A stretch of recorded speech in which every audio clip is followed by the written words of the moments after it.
नमस्कार साथियों, स्वागत है आप सभी का अंकित इंस्पायर्स इंडिया पर। मैं हूं अंकित अवस्थी। दुनिया के बदलते भू राजनीतिक घटनाक्रमों में फिलहाल एक बड़ा घटनाक्रम होने जा रहा है और वो घटना है भारत और रूस की संयुक्त युद्ध अभ्यास की घटना। साधारणतः युद्ध अभ्यास होना नेवी, आर्मी, एयरफोर्स इन सब के रूटीन पार्ट का हिस्सा होता है, लेकिन एक ऐसे समय पर जब विश्व में एक देश जो कि अपनी वर्चस्व को काबिल करने के लिए दुनिया पर तमाम प्रकार के टैरिफ रूपी सैंक्शन लगा रहा है या दुनिया को सीधे सिरे से खारिज किए जा रहा है, सत्ताएं उखाड़ रहा है, जहां देखो वहां कब्जे की धमकी दे रहा है, ट्रेड ना करो तो दुनिया के किसी दूसरे देश के साथ ट्रेड ना करने देने की धमकी दे रहा है। ऐसे में भी भारत जैसा देश जो पहले कभी शीत युद्ध के काल में गुटनिरपेक्ष आंदोलन का प्रणेता रहा, आज भी वो अपने आप को बिल्कुल बदस्तूर वैसे ही चालू रखते हुए दिखाई दे रहा है। इसी क्रम में आज जब यह खबर निकलती है कि भारत और रूस संयुक्त युद्ध अभ्यास करने जा रहे हैं, यह खबर बहुत बड़े मायने लेकर आती है। हालांकि इस पूरी खबर के साथ अगर अतिरिक्त तथ्य जोड़ दिए जाएं तो केवल दो ही देश नहीं, भारत ने इनवाइट तो लगभग दो तिहाई दुनिया को कर दिया है। 135 देशों को इनविटेशन भेजा है, जिसको आना है करिए इंडियन ओशियन के अंदर युद्ध अभ्यास। भारत सबका वेलकम करने के लिए तैयार है। बाकायदा एक बढ़िया मिलन होगा और हम सब की नेवी बैठ करके बढ़िया से अपने साहस शौर्य का प्रदर्शन करेंगी। ऐसे में खबर निकल कर आती है टास के हवाले से कि रूस इस बैठक के अंदर, इस मीटिंग के अंदर हाजिरी देने आ रहा है। वर्ल्ड इकोनॉमिक फोरम में ट्रंप की हुई इंटरनेशनल बेइज्जती के बाद से इस मीटिंग के मायने बदल चुके हैं। जहां एक और वर्ल्ड इकोनॉमिक फोरम में दावोस में हुई बैठक में ट्रंप के द्वारा दुनिया को यह धमकाने का प्रयास किया जा रहा था कि मैं ग्रीनलैंड छीन लूंगा, यूरोप को पलट दूंगा, यूरोप के 8 देशों पर टैरिफ लगा दूंगा। वही ट्रंप जब यूरोप के रिटेलिएशन से घबराए, डर गए, ग्रीनलैंड को छोड़ भागे, टैरिफ्स को हटा दिए, तब लगने लगा कि ट्रंप की गीदड़ भभकियों में कोई दम नहीं है और लोगों ने अपने राह और रास्ते निकालने शुरू किए। उसी क्रम में भारत ने इनके टैरिफ का तोड़ निकाला यूरोपियन यूनियन के साथ की हुई अपनी ट्रेड डील से। बड़ा इंटरेस्टिंग है, यूरोपियन यूनियन के साथ मच अवेटेड ट्रेड डील चल रही थी, लंबे समय से इंतजार हो रहा था, लेकिन इसे गति ट्रंप महाशय ने दी। क्योंकि ट्रंप अगर भारत पर टैरिफ टैरिफ ना खेलते, और जबरदस्त इंटरेस्टिंग पार्ट यह था कि इनके द्वारा लगाए गए टैरिफ यूरोपियन यूनियन के नाम पर फाड़े गए बिल जैसे थे। इंटरेस्टिंग है कि यूरोप को यूक्रेन की, इनको यह था, अमेरिका को यह लगता था कि रूस ने यूक्रेन के साथ जो किया है उससे यूरोप पीड़ित रह सकता है, तो यूरोप की सुरक्षा के लिए इंडिया को तेल खरीदने से रोकने के लिए उस पर प्रतिबंध लगाए जाएं। मतलब एक पूरे देश का बैठा हुआ हेडमास्टर, क्लासरूम का क्लास टीचर अमेरिका, वो ये तय कर रहा है कि उस बच्चे की पेंसिल उसने चुराई थी तो तुम्हें पनिशमेंट मिलेगा, तुम्हारे प्रभाव से उसने पेंसिल कैसे ले ली। एक अजीब तरीके की इन्होंने केमिस्ट्री रचते हुए भारत को रपेट लिया था। लेकिन भारत ने इंतजार किया समय का, समय अपने आप भारत के फेवर में आया। जो यूरोप खुद कभी बाइडेन के कहने पर भारत पर प्राइस कैप लगा दिया था कि भारत रूस से इससे महंगा तेल ना खरीदे, वो खुद भारत के हाथ में अपना एग्रीमेंट लेकर चला आया और इस एग्रीमेंट में यह तय हुआ कि वो भारत के साथ लगभग 0% टैक्सेस के साथ व्यापार करना चाहता है। एक तरफ जहां भारत ने यूरोप को साधा, वहीं दूसरी तरफ हमने रूस का हाथ पकड़ा। रूस जो कि हमारा लंबे समय से रणनीतिक भागीदार रहा है, रूस जो कि शीत युद्ध के काल में भी भारत का बड़ा पक्षधर रहा, भारत और पाकिस्तान या भारत की किसी भी ग्लोबल स्थिति में भारत के साथ खड़ा रहा रूस, आज भी भारत के द्वारा छोड़ा नहीं गया है। इसी के चलते हिंद महासागर में होने जा रही संयुक्त युद्ध अभ्यास जो नौसेना के द्वारा है 18 से 25 फरवरी के बीच में, उसमें रूसी सेना का पैसिफिक फ्लीट फ्रिगेट मार्शल शापो शनिकोव अपने अगले महीने बंगाल की खाड़ी के अंदर अभ्यास में शामिल होने आ रहा है। यह टास के हवाले से, रूसी न्यूज चैनल के हवाले से खबर निकल कर आती है, 18 से 25 तारीख के लिए निकल कर आती है। जानकारी से पता चलता है कि रूस ने भारत के संग नौसैनिक अभ्यास के लिए पूरी तत्परता और इंटरेस्ट दिखाया है और उद्देश्य है कि रूस का यह जो जहाज खड़ा हुआ है, यह रवाना होगा ओमान के मस्कट से 18 से 25 फरवरी में हमारे बंदरगाह विशाखापट्टनम पर नेवल अभ्यास करेगा और उसके बाद में यह व्लादिवोस्टॉक चला जाएगा, यानी कि एक पूरी की पूरी लंबी यात्रा करते हुए अपने पुराने ठिकाने पर चला जाएगा। यह युद्ध अभ्यास मिलन युद्ध अभ्यास के नाम से आयोजित हो रहा है। इस युद्ध अभ्यास में भारत लंबे समय से इसका आयोजन करता आ रहा है। इसको 1995 में शुरू किया गया था, हर 2 साल में हो रहा है। 13वां संस्करण इसका फिलहाल आयोजित किया जा रहा है और इस 13वें संस्करण के अंदर भारत जिस तरह के लिए अभ्यास कर रहा है, इस अभ्यास में भारत के द्वारा लगभग 135 देशों को अपनी तरफ से इनविटेशन सेंड किया गया है। 135 देशों को सेंड किए गए इस इनविटेशन में अमेरिका, रूस, जापान और ऑस्ट्रेलिया जैसे देशों को भी इनविटेशन गया है। संभवतः वो भी अपने अपने नौसैनिक बेड़े के साथ यहां प्रेजेंट हों। इसी पूरी क्रोनोलॉजी को अगर समझें तो हमने पूरे विश्व को इंडियन ओशन में हमारे होने की पहचान देते हुए कहा है कि भारत से भारतीय महासागर है, हिंद महासागर है। भारत से हिंद महासागर है और हिंद महासागर को अगर आप चाहते हो तो आओ और हमारी नेवी के साथ सीखो कि यहां की पूरी की युद्ध समीकरण क्या है। इसी के चलते बड़े सारे जो देश हैं जिनका प्रभाव दुनिया में व्यापक है, वो इस युद्ध अभ्यास में शामिल होना चाहते हैं, लेकिन इसमें रूस का आना काफी खास है ऐसे समय पर जब रूस को पूरी तरह से आइसोलेट किया जा रहा हो अमेरिका के द्वारा। अमेरिका आइसोलेट कर रहा हो और हम अपने थर्ड जो नेवल कमांड है, जिसके पास हम अपना ईस्टर्न नेवल कमांड विशाखापट्टनम, वहां पर इन्हें बुलाकर अपनी स्थिति बता रहे हैं। तो बड़ा सवाल यह है कि क्या भारत ने रूस को और अमेरिका को साध लिया है या फिर अमेरिका को साधने का हमने कोई तरीका निकाला है। देखिए, भारत ने पूरा इंतजार किया समझदारी से, समय काल परिस्थिति का, कि कभी ना कभी यह भस्मासुर खुद के सिर पर हाथ जरूर रखेगा, जिसका नाम ट्रंप हो रखा है।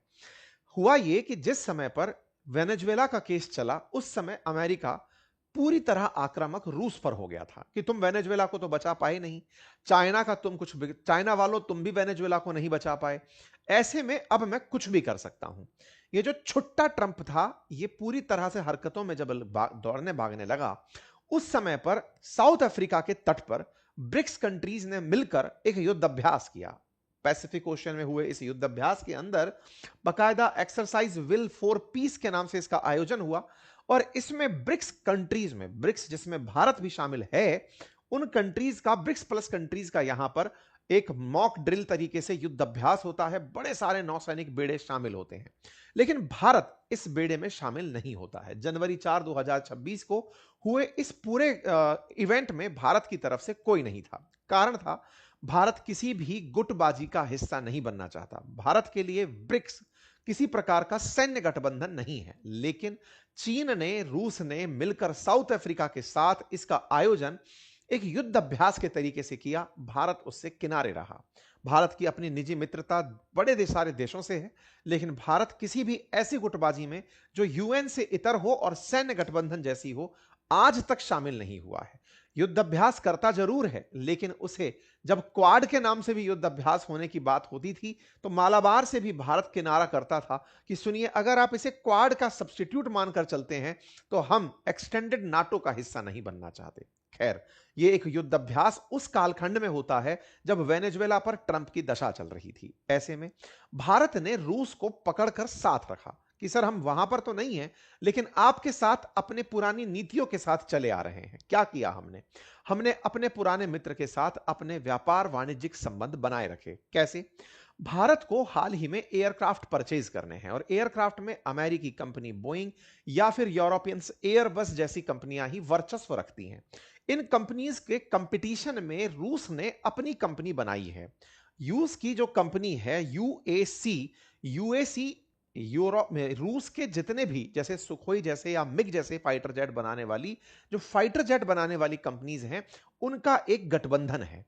इस यूएसी के तत्वाधान में जब यूरोप ने और अमेरिका ने रूस में फाइटर जेट्स, पैसेंजर व्हीकल बेचने से, हवाई जहाज बेचने से पाबंदी लगाई, तो उस दौर में रूस ने अपनी कंपनियों से कहा कि जो फाइटर जेट बना रही हो तो सवारी जहाज भी बना ही सकती हो। आपको ध्यान होगा कि पूरी तरह से रशिया यूक्रेन के चलते लगभग 4 साल पहले यूरोप और अमेरिका ने मिलकर अपने सभी ब्रांड्स को रशिया में काम करने से रोक दिया। सोचिए, हजारों जहाज अगर किसी देश के पास हो और उसे आप सुविधा देने से मना कर दो कि अब पार्ट्स भी नहीं मिलेंगे, तो उसका पूरा एविएशन सेक्टर ठंडा पड़ सकता था। लेकिन रूस ने अपनी फाइटर जेट बनाने वाली कंपनियों से कहा कि आप यात्री वाहन बनाइए, यात्री विमान बनाइए।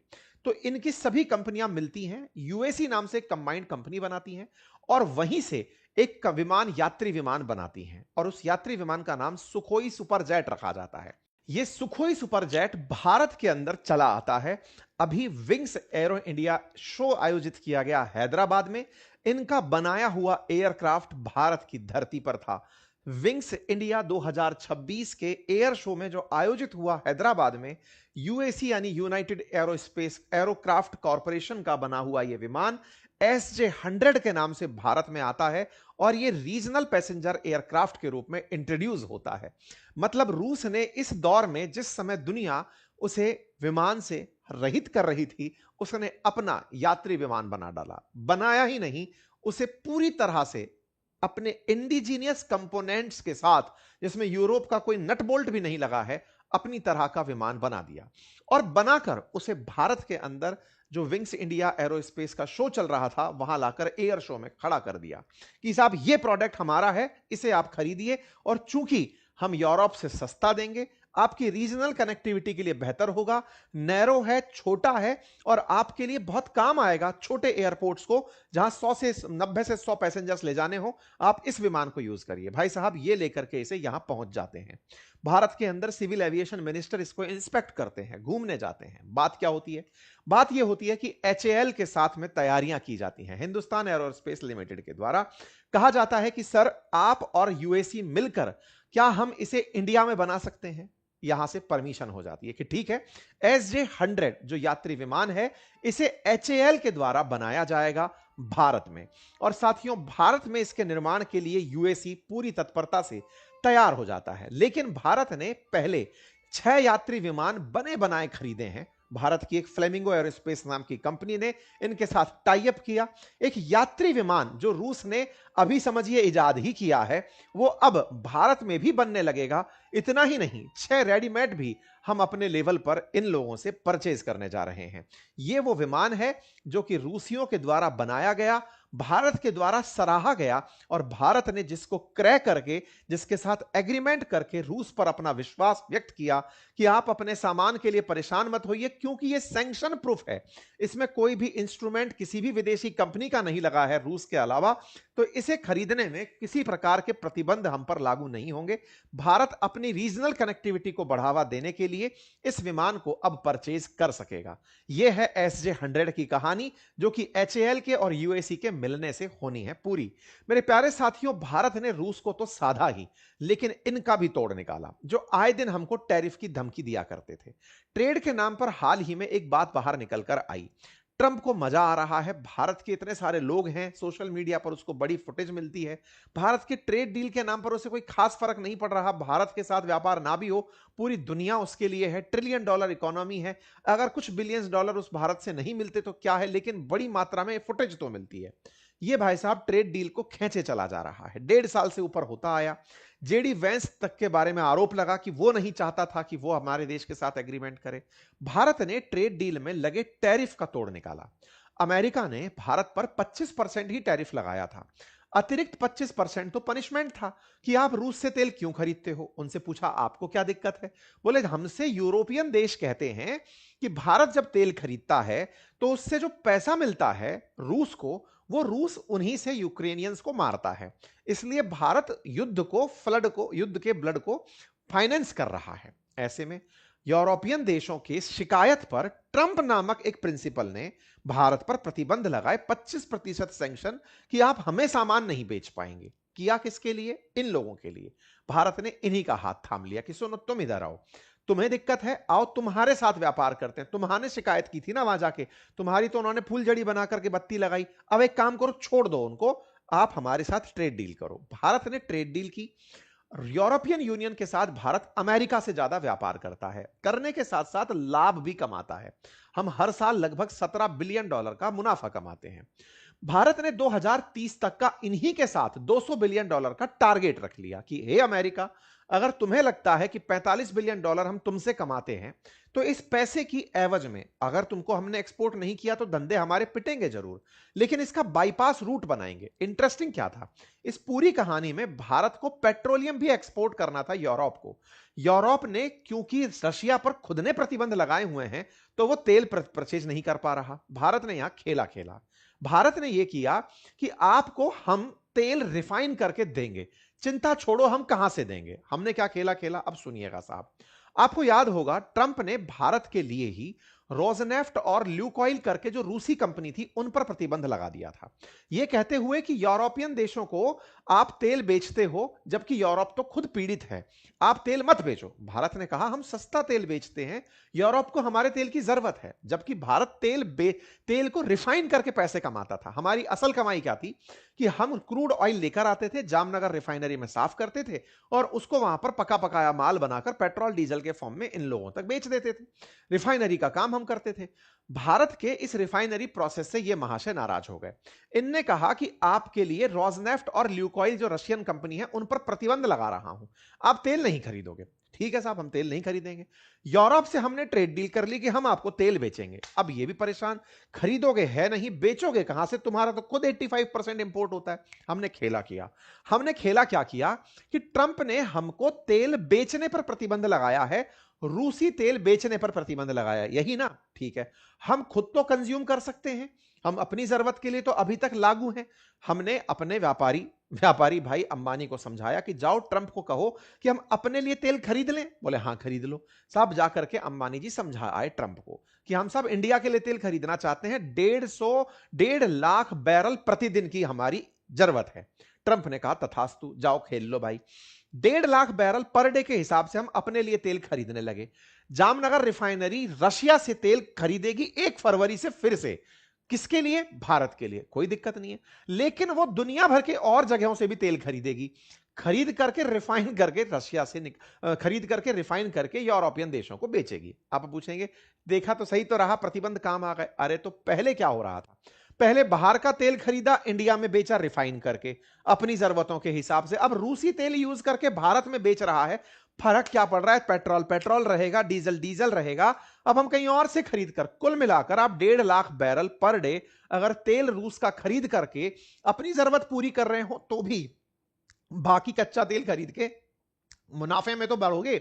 यह बात प्रधानमंत्री ने हाल ही में अपनी घोषणा में कह दी। जब यूरोपियन यूनियन के देश आए थे उस समय प्रधानमंत्री की घोषणा आपने सुनी हो तो उसमें लिखा था कि भारत की रिफाइनिंग कैपेसिटी अभी 260 MMTPA है, जिसे बढ़ाकर हम 300 MMTPA प्लस करने का निरंतर प्रयास कर रहे हैं। हम दुनिया में जल्दी ही पहले नंबर पर होंगे। पहले नंबर पर होंगे कैसे? हमने तो अपने यहां पर कोई तेल के कुएं तो लगा नहीं रखे, हम रिफाइन करते हैं। हमने खेला खेल दिया। अब इस खेले के प्रमाण देता हूं, प्रधानमंत्री ने यह वाला बयान दिया कैसे। अभी जब वो लोग आए थे, यूरोपियन यूनियन के लोग आए थे, तो देखो अल्टीमेटली हमें तेल बेचना है यूरोप को, बेचने के लिए कच्चा तेल खरीदना है दुनिया से, रूसी तेल नहीं बेचना है अकॉर्डिंग टू अमेरिका, रूसी तेल हम अपने पास बेचेंगे। सारा खेल ये भाई साहब करके चले आए। अब प्रमाण देता हूं आपको। अभी राष्ट्रपति ने यूरोपियन यूनियन के प्रेसिडेंट और चेयरमैन जब आए थे, इनको अपने यहां पर भोज दिया था, भोजन के लिए बुलाया था, रात्रि भोज था, सब लोग इस तरह से टेबल पर बैठे थे। इनमें से एक तस्वीर को जब जूम करके देखा गया तो डोवाल साहब की बगल में छोटे अंबानी दिखाई दिए। भाई साहब रिलायंस रिफाइनरी के मालिक दिखाई दिए तस्वीरों के अंदर, आप यहां पर देख सकते हैं। अनंत के बड़े भैया आकाश यहां पर थे, डोवाल साहब के बगल में बैठे दिखाई दिए। खेला यहां रचा गया। क्या रचा गया कि यूरोप को तेल तो हम बेचेंगे, लेकिन तेल रूसी नहीं होगा तो कहीं और से लाएंगे। और इस काम को करने के लिए इन्होंने पूरी की पूरी पटकथा रची कि हां साहब ट्रंप महोदय आप भी खुश रहो और हम यूरोप को तेल बेचेंगे। प्रधानमंत्री के अनाउंसमेंट में वो बात आप सबने सुनी होगी। कुल मिलाकर के अब रूसी तेल अमेरिका से बच करके अपने देश में यूज होगा, यूरोप को बिकेगा अलग देशों का तेल। और ये रही खबर आपके सामने कल की, जहां पर 1.5 लाख बैरल पर डे के हिसाब से हम रूसी तेल खरीदने जा रहे हैं फरवरी से रिलायंस इंडस्ट्रीज के द्वारा। उम्मीद है कि अब आपको सारे समीकरण समझ में आ गए होंगे। क्या हमने रूस को साध लिया? बिल्कुल साध लिया। क्या हमने यूरोप को साध लिया? बिल्कुल साध लिया। ट्रंप की शर्तों के अंदर से, क्योंकि हम तो कानून तोड़ना जानते हैं, हमने कानून में जो बची हुई लाइनें थी कि हमको तेल नहीं बेचना है, रूसी नहीं बेचेंगे, खुद के लिए यूज करना कर लो, बोले ठीक है हम खुद के लिए यूज कर लेंगे। पहले तक हम क्या कर रहे थे, हम 5 लाख बैरल पर डे तक तेल हम रूस से परचेज कर रहे थे। लेकिन अब खेल क्या हुआ, हमने कहा कि आप वेनेजुएला से भी तेल दिला दो, हम तो उससे भी लेने के लिए तैयार हैं, हम वो रिफाइन करके बेच देंगे। तेल बेच के पैसे कमाने हैं, हम उस काम में फिलहाल निकले हुए हैं। खेल हमने पूरी तरह से कर दिया। यह बात अमेरिकियों को समझ में आई। जब यूरोपियन यूनियन के लोग यहां आए हुए थे तो ये स्कॉट बेसेंट जो अमेरिका के वाणिज्य मंत्री हैं, ये कहते हैं कि हम यूरोपियन यूनियन के लिए तो भारत पर प्रतिबंध लगाए थे, वो ही जाकर समझौता कर लिए तो हमारा तो पोपट हो गया। तो होना ही था, तुम जबरदस्ती बिचौलिए बन रहे थे, तुम्हें कोई गांठ रहा नहीं था, तुम अपने व्यापार पर फोकस करते। भारत ने रूस को साध लिया, भारत ने यूरोपियन यूनियन को साध लिया, और तुम्हें भी, तुमसे भी तेल लेकर तुम भी अब राजी रहोगे कि भारत खेल गया। यही था गुट निरपेक्ष, भारत का यही था नाम आंदोलन, नॉन अलाइन मूवमेंट, कि हम किसी के साथ नहीं, हम सब के साथ है। और इसी को हम फाइनली जीतते हुए दिखाई दिए, जो अमेरिकियों के फ्रस्ट्रेशन में साफ दिख रहा है। इसके साथ साथ अब अमेरिकियों को भी नजर आ गया कि भाई जल्दी चल लो, डील कर लेते हैं, क्योंकि ये लोग तो अपना शॉर्टकट निकाल लिए। इसी के चलते भारत के साथ ट्रेड टॉक्स को लेकर अमेरिका की, जो भारत के अंदर यूएस के जो सरगई गोर हैं, वो आकर के कल ही हमारे जयशंकर साहब से मुलाकात किए हैं कि सर ट्रेड डील पर क्या क्या कैसे कैसे आगे बढ़ा सकता है, जरा बताइए। तो उम्मीद है कि समीकरणों को आपने समझने के लिए जो थोड़ा बहुत तार कनेक्ट किए हो वो सही जगह जाकर लैंड हुए हो। अगर ये प्रयास पसंद आया हो तो सेशन को लाइक कर दीजिए, चैनल पर नए हैं तो सब्सक्राइब कर दीजिए, अपने अन्य साथियों से साझा कर दीजिए, और आप क्या सोचते हैं अपनी राय कमेंट बॉक्स में लिख दीजिए। फिलहाल के लिए इतना ही, अपना ख्याल रखें। पुस्तक अगर खरीदना चाहते हैं तो हमने लिंक कमेंट बॉक्स में दिया हुआ है, आप वहां से ऑर्डर कर लीजिए। साथ ही साथ में अपने हमारे कोर्सेज जो बातें बाजार की एप्लीकेशन और अपनी पाठशाला पर उपलब्ध है, अगर आप उन्हें पढ़ना चाहते हैं तो जाइए और चेक करिए। बहुत बहुत धन्यवाद।